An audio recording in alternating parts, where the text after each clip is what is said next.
కళను నిర్వచించడం చాలా కష్టం. But I would say to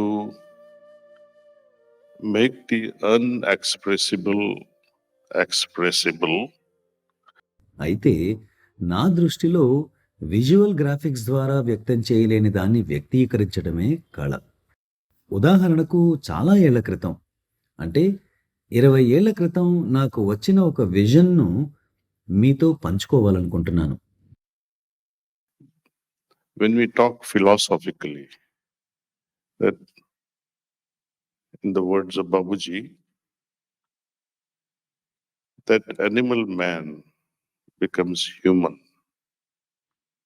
తాత్వికంగా Babuji మాటల్లో చెప్పాలంటే, జంతు మానవుడు మానవత్వంతో కూడిన మానవునిగా, మానవత్వంతో కూడిన వ్యక్తి ఉన్నతీకరించబడి దివ్యత నొందిన వ్యక్తిగా, దైవదూతగా తయారు కావడం, దీన్నంతటినీ మీరు విజువల్ గ్రాఫిక్స్‌తో, అంటే దృశ్యమానంగా, కళాత్మకంగా ఎలా వ్యక్తీకరించగలరు? ఒకరు ప్రేమలో పడ్డారు. ఒక పాట పాడుతూ నృత్యం చేశారు. అంతరంగ స్థితికి అదొక వ్యక్తీకరణ. అలా కాకపోతే దాన్ని కాగితంపై వ్యక్తం చేయాలంటే కష్టం అవుతుంది. కనుక కళ అంటే నా దృష్టిలో మీ అంతరంగంలోని గాఢమైన భావాలను, మాటలలో వ్యక్తం చేయలేని అనుభూతులను మరో విధంగా వ్యక్తం చేసే మార్గం. జంతు మానవుని మానవత్వం మూర్తీభవించిన మనిషిగా, తిరిగి దివ్యత కలిగిన మానవునిగా ఆ పరిణామాన్ని ఎలా వ్యక్తీకరించడం? అది ఎంతో కష్టసాధ్యం. ఏదైనా దృశ్య రూపంలో దీన్ని ఊహించగలరా?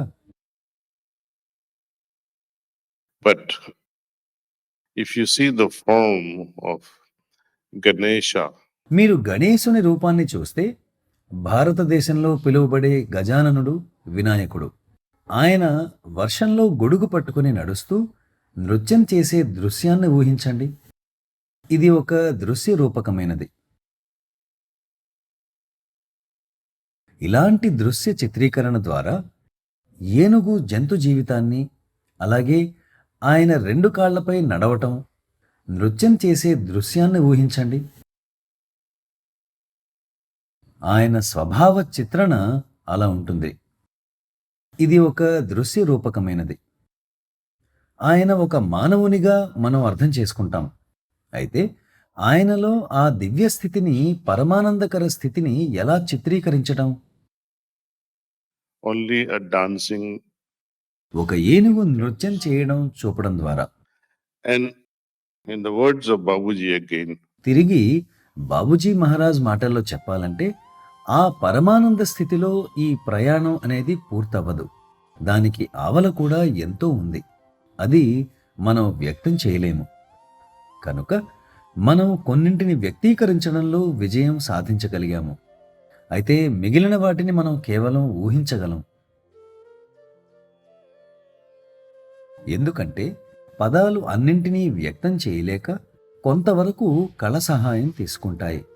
కానీ కొంత స్థాయి తరువాత కళకు సైతం కష్టమవుతుంది. కనుక ఇది ఎంతో ఆలోచన రేకెత్తించే ప్రశ్న. కళను నిర్వచించమని నన్ను కోరితే, సరళంగా చెప్పాలంటే, వ్యక్తం చేయలేని దాన్ని వ్యక్తీకరించడమే. to represent unexpressible in an expressible form.